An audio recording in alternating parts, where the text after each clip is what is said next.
buatan Cina yang dulu identik dengan produk tiruan murah meriah, kini udah nggak lagi demikian. Brand-brand lokal negeri tirai bambu nyatanya berhasil membuat smartphone yang mampu bersaing dengan raksasa-raksasa kelas dunia, kayak Apple dan Samsung, tapi tetap dengan harga yang lebih murah. Mau tahu kenapa smartphone Cina bisa murah?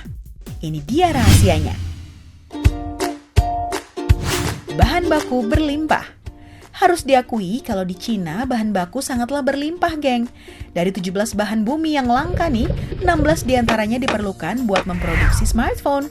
Cina sendiri menghasilkan sebanyak 95% bahan bumi yang langka. Sebagai perbandingannya nih, India hanya menghasilkan 2,5% dan Amerika Serikat hanya 13%.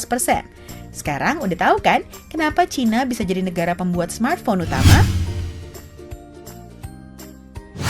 Spesifikasi tinggi, tapi jangan takjub dulu kalau melihat smartphone Cina berspesifikasi tinggi tapi dibanderol harga murah. Pasalnya, demi menyeimbangkan antara harga dan kinerja, ada beberapa komponen yang masih pakai teknologi lama, geng.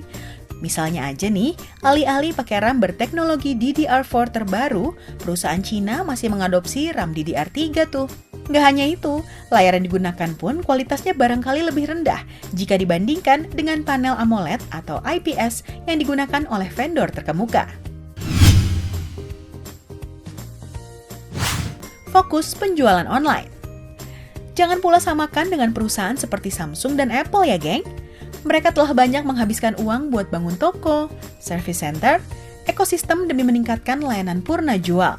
Itu alasan kenapa smartphone Samsung dibanderol harga lebih mahal daripada smartphone Cina dengan spesifikasi yang sama. Pabrikan Cina lebih mengandalkan penjualan online, terutama vendor baru yang menjajal pasar Indonesia. Jadi nggak ada biaya tambahan yang harus dikeluarkan kan? Di samping itu, vendor jadi bisa menekan harga ponsel, geng. Research and Development.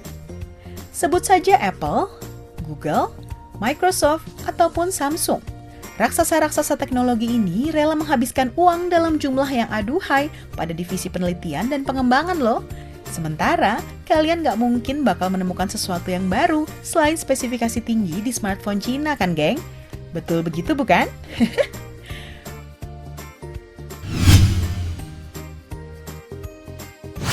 Kualitas semakin baik. Konsumen pun tentunya udah semakin pintar ya, geng, untuk mempertimbangkan kualitas dan layanan yang baik ketimbang sekadar harga murah.